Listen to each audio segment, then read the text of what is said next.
Can't. What a horrible word. Is it possible that if you say to yourself, I can't, that you definitely won't be able to? Because your brain will give you all the reasons why you can't do it, and you'll have now a list of reasons or excuses why whatever it is that you want to do can't be done. What if you say, how can I? Is it possible that your brain will open up? Because your brain will give you what you ask it. So if you say, how can I, then your brain goes into overload mode to say, let's come up with all the reasons why you can do it. And all the files in your brain that contain the word can will help you do versus can't. Horrible swear word, can't. If somebody else tells you that you can't, why would you believe them? They might have tried and failed. It doesn't mean that you can't, it just means that they can't because they gave up. If somebody tells you that you're not good enough, you're not smart enough, you don't have enough money, you don't have a good enough education, all the excuses that people come up with for not doing something, is it possible that there are people that were given the same can't reasons? No, it's not possible for you, and they've gone and done it anyway. It's one of the reasons why I love being in this room. This is my home gym, and it's filled with successful people who were told, you can't, you're not good enough, it won't work, you don't have enough skill, you don't have enough talent, you don't have enough money, and they went and did it anyway. So there's always this, and it's a very personal question. Do you look for reasons why you can do it, or do you come up with excuses and justifications why you can't? So it doesn't matter what it is that you want to do, and if you decide that you want to do it, do you look for the reasons why you can? I can. Versus, and I often hear people say this, there's a sign that I shouldn't do it. I called them and they didn't answer, or I tried to get in contact with somebody and they didn't get back to me, or it's raining today, so it's a sign that I shouldn't do it. It's almost like we're looking for a reason not to do it. But here's a really important question. When you get to the end of your life, and I'll go sooner than that. You get to the end of the year, the end of the month, the end of this week, and you wanted to do something this week, this month, this year, and you didn't do it. How do you feel when you didn't do it? Versus when you get to the end of the week, the month, the year, and you look back over that time and you have done it, how does that make you feel? And it's one of the most, for me, the most inspiring, inspirational, motivational tools. How will I feel if I don't? Versus how will I feel when I do? And I'll give you this is just a very personal story.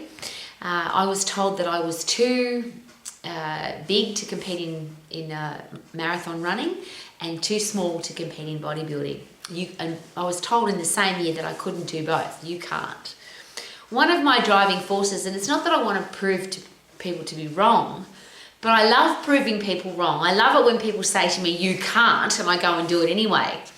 So in the same year, I ran marathon and I competed in a bodybuilding competition, even though I was told that I can't. I was told that I could never have a career as an exercise professional, and very interestingly, I've been doing this my whole life. I started full-time in the exercise profession when I was 14 and 9 months. I've never done anything else. I was told that it's not a real job, you can't make money, you can't be successful, you can't... I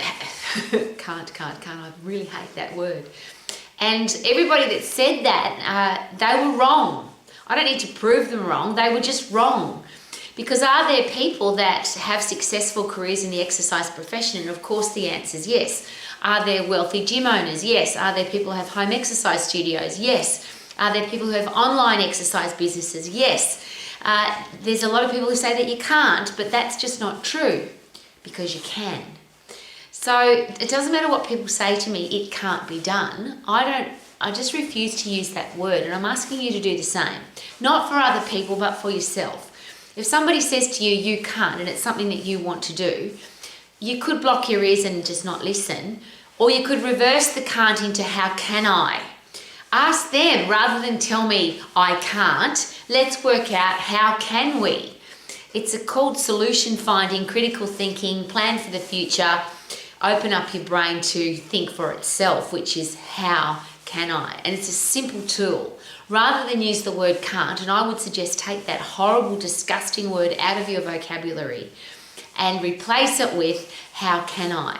Because your brain will do exactly, and I'll share this again, your brain does exactly what you tell it to do. It's like the Google search engine. When Larry and Sergey created Google, they developed it based on the human brain.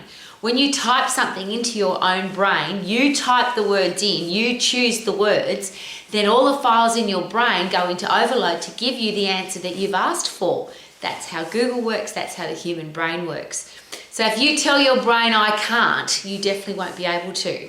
But if you ask your brain, how can I, it goes into search mode and comes up with all the reasons why you can, and all the solutions and all the reasons why, and all the obstacles are taken away because you didn't put any obstacles in the first place. You didn't say, I can't, you said, how can I? So if you really want to live your life to the max, get rid of that disgusting, filthy word can't and replace it with how can I? So you can actually live your life to the max. Super duper doo, how are you living my life?